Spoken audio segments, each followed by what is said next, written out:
বন্ধুগণ, আপনারা জানেন যে গতকাল আমাদের সহযোদ্ধা শরীফ ওসমান হাদী শাহাদাত বরণ করেছেন।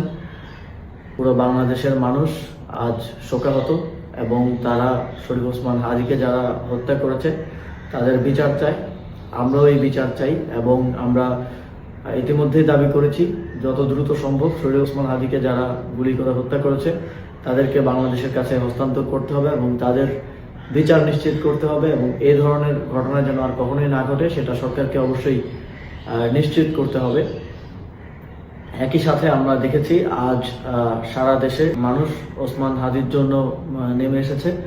তবে এই ঘটনাকে কেন্দ্র করে বিভাজনকে উস্কে দেওয়ার জন্য এবং নানা ধরনের স্বার্থান্বেষী মহল আমরা দেখেছি যে গণমাধ্যম, ধর্মীয় প্রতিষ্ঠান এবং এই ঘটনার সাথে সম্পৃক্ত নয় এমন অনেক জায়গায় হামলা করেছে, অগ্নিসংযোগ করেছে। আমরা স্পষ্টভাবেই এর বিরুদ্ধে আমাদের অবস্থান ব্যক্ত করেছি এবং আমরা শঙ্কা করছি যে এই ঘটনাকে এবং এই আন্দোলনকে বিতর্কিত করার জন্য, প্রশ্নবিদ্ধ করার জন্য, জুলাই গণঅভ্যুত্থানকে ব্যর্থ প্রমাণের জন্য আজও বিভিন্ন স্থানে হামলার এবং বিভিন্ন স্থানে ভ্যান্ডালিজম করার এক ধরনের পরিকল্পনা রয়েছে। আমি বাংলাদেশের জনগণকে আহ্বান জানাতে চাই, আমাদের দেশের সম্পদ রক্ষা করার দায়িত্ব আমাদের এবং কোনো ধরনের সেন্সিটিভ প্রতিষ্ঠান, ধর্মীয় প্রতিষ্ঠান এবং সংবাদ মাধ্যম, ব্যবসায়িক প্রতিষ্ঠানের যেন কোনো ধরনের ক্ষতি না হয় সেটা নিশ্চিত করা আমাদের দায়িত্ব।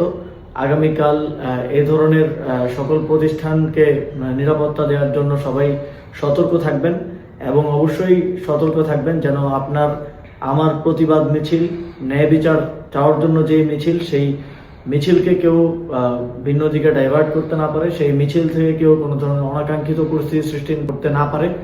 আমরা ওসমান হাদীকে একজন বীর হিসেবে স্মরণে রাখতে চাই। তিনি যেই সাংস্কৃতিক, সামাজিক এবং রাজনৈতিক লড়াই শুরু করেছিলেন ইনকিলাব কালচারাল সেন্টার, ইনকিলাব মঞ্চের মাধ্যমে, তিনি যে প্রতিষ্ঠান গড়ার কথা বারবার বলতেন, তিনি যে যোগ্য মানুষ গড়ে তোলার কথা বারবার বলতেন, সেই উদ্দেশ্য এবং সেই লক্ষ্যকে সামনে রেখে আমরা এগিয়ে যেতে চাই। আমরা তাকে সামনে রেখে যেন কেউ বাংলাদেশে সন্ত্রাস এবং ভাঙচুরের রাজনীতি করতে না পারে, তাকে সামনে রেখে যেন কেউ নিজেদের ব্যক্তি অথবা গোষ্ঠী স্বার্থ হাসিল করতে না পারে, সে বিষয়ে সবাইকে সতর্ক থাকার আহ্বান জানাচ্ছি। ধন্যবাদ সবাইকে।